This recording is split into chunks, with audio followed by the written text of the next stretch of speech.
வணக்கம். திருப்பி இன்னொரு புது டிஷ்ஷோடு உங்கள் எல்லாரையும் பார்க்கறதுல ரொம்ப சந்தோஷம்.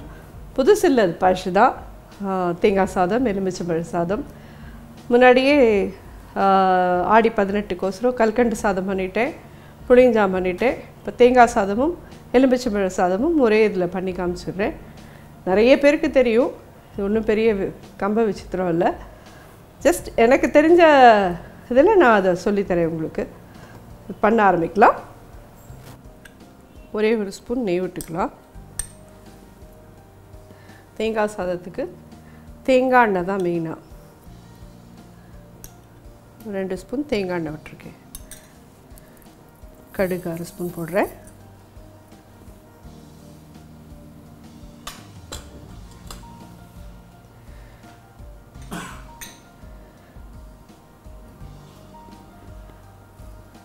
தேங்காய் வந்து ரொம்ப வறுத்துடக்கூடாது. ரொம்ப வறுத்துட்டேன்னா ட்ரை ஆகிடும். ஸோ கொஞ்சம் வறுத்து இதான கையோடையே அப்படியே சாதத்தை போட்டு கலந்துடலாம். ரொம்ப அதான் கெட்டு போகக்கூடாதுன்னு சில பேர் அப்படியே ரொம்ப நாழி வறுப்பா. அப்படி வறுத்தேன்னா தேங்காய் ட்ரை ஆகிடும், அதில் மாய்ஸ்சரே இருக்காது. சாதம் சாப்பிட்றதே மென்று அடைக்கிற மாதிரி இருக்கும். நமக்கு கடுகு வெடிக்கிறது. 1 ஸ்பூன் உளுத்தம்பருப்பு, 1 ஸ்பூன் கடலைப்பருப்பு,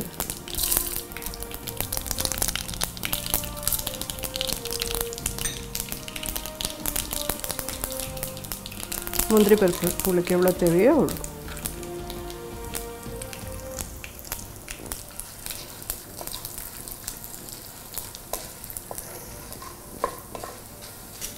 இதில் வந்து பெருங்காயப்பொடி,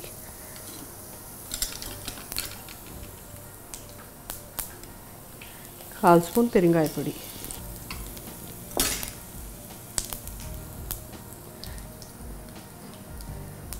இஞ்சி கொஞ்சம், பச்சை மிளகா 1,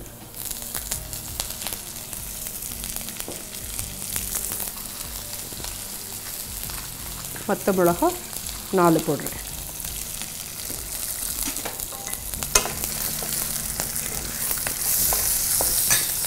இதில் கொஞ்சம் தேங்காயை ஆட் பண்ணலாம்.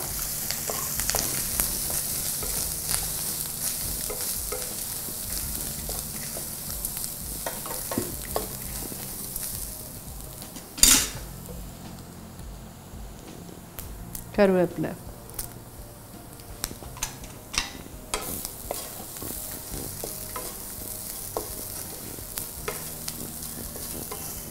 இந்த மாய்ஸ்சருக்கோசரம் தான் இந்த சர்க்கரையை போடுறேன். ஒரு 1/2 ஸ்பூன் சர்க்கரை போட்டேன்னா தேங்காய் சாதம் கொஞ்சம் மாய்ஸ்சரோட நல்ல டேஸ்டியாக ரொம்ப டிஃப்ரெண்ட்டாக இருக்கும். நல்லா வறுத்தாச்சு. அடுப்பு அணைச்சிட்டு சாதத்தை போடலாம். இதில் தேங்காய் சாதத்துக்கு கொஞ்சம் முத்தின தேங்காயாக இருந்தால் நல்லாயிருக்கும். தேங்காய் துருவல் கொஞ்சம் அப்போ தான் நல்ல ஈஸியாக துருவலாக விழும்.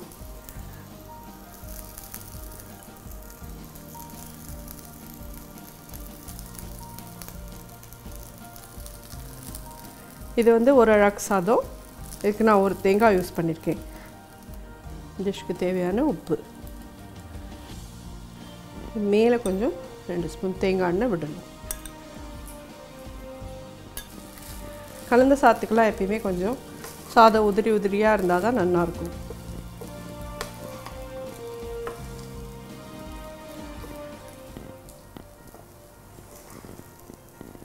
ஆகஸ்ட் 3ஆம் தேதி 18ஆம் பேர் வருதுன்றதுனால தான் முன்னாடியே எல்லோரும் கேட்டுன்றதுனால ஒரு வாரம் முன்னாடியிலேருந்தே ஒரு இதுவாக நான் உங்களுக்கு போட ஆரம்பிச்சிட்டேன்.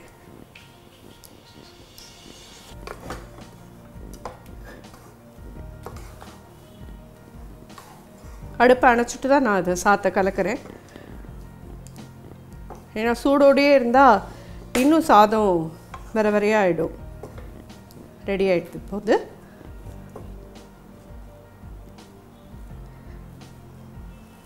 இப்போ இது ரெடி ஆகிடுது. அடுத்தது எலுமிச்சம்பழ சாதம்.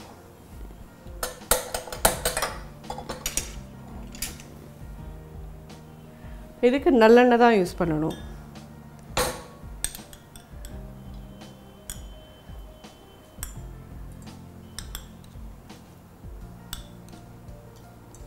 ஒரு 5 ஸ்பூன் கிட்ட நல்லெண்ணெய் விட்டுருக்கேன்.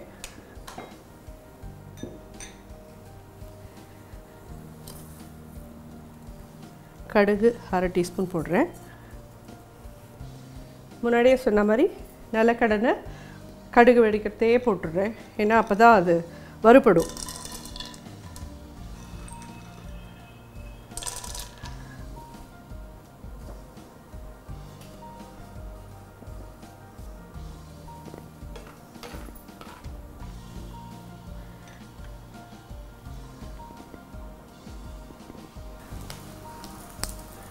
கடுகு வெடிக்கிறது, 1 ஸ்பூன் உளுத்தம்பருப்பு, 1 ஸ்பூன் கடலைப்பருப்பு,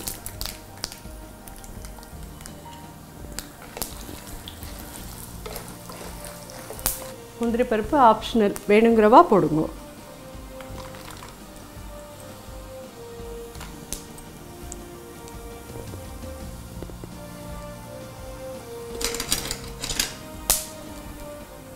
பெருங்காயத்தூள் 1/4 ஸ்பூன்,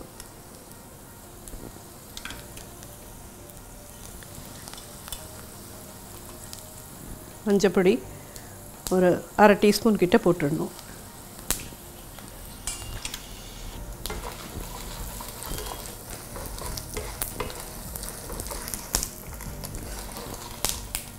பச்சை மிளகா உங்களுக்கு காரம் எவ்வளோ வேணுமோ போட்டுக்கோங்க. நான் இப்போ ஒரு 2 மிளகா போடுறேன். பச்சை மிளகாயும் ஒரு 3 போடுறேன். இஞ்சி அதே மாதிரி ஒரு 1/2 டீஸ்பூன் பொடியாக கட் பண்ணது. கருவேப்பிலை,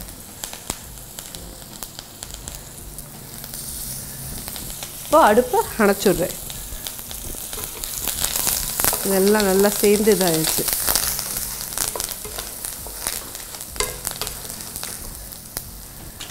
இதில் சாதத்தை போடலாம்.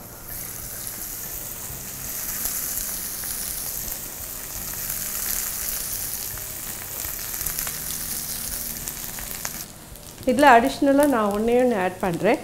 என்னென்னா வெந்தயம் நம்ம எப்பயும் ஊறுகாய்க்கோசரம்லாம் வறுத்து பொடி பண்ணி வச்சுருப்போம் இல்லையா, அதை வந்து இந்த எலுமிச்சம்பழ சாதத்தில் போட்டால் அது ஒரு தனி டேஸ்ட். இது பண்ணி பார்த்துட்டு நீங்கள் சொல்லுங்கள். நிறைய போட வேண்டாம், கொஞ்சோண்டு ஒரு 1/4 டீஸ்பூன் போட்டேன்னா போதும். ஒரு அழகு சாதத்துக்கு ஒரு பழத்துலேருந்து 1.5 பழம் வரைக்கும் வேணும்.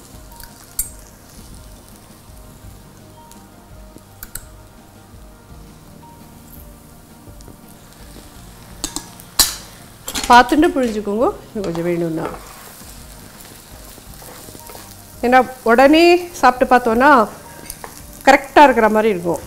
கொஞ்ச நாள் கழிச்சு பார்த்தா சப்புன்னு ஆகிடும் அப்படியே. ஏன்னா சாதத்தில் எலுமிச்சம்பழ சாரெல்லாம் ஊறிடும் அப்படியே.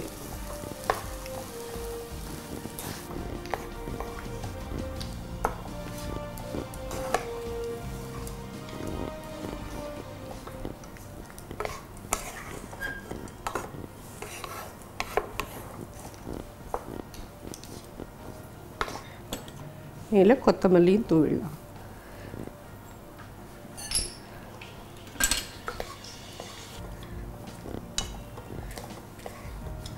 ரெண்டுமே ரெடி. இப்போது நான் புதுசாக எதுவும் சொல்லித்தரல இல்லையா, எல்லோரும் பண்ணுறது தானே இதெல்லாம். ஒரே ஒரு அடிஷ்னல் இது, தேங்காய் சாதத்தில் சர்க்கரை சேர்த்தேன், எலுமிச்சம்பழ சாதத்தில் வெந்தய பவுடர் சேர்த்தேன். இது உங்கள் எல்லாருக்கும் பிடிக்கும்னு நினைக்கிறேன். எல்லோரும் ட்ரை பண்ணி பாருங்க.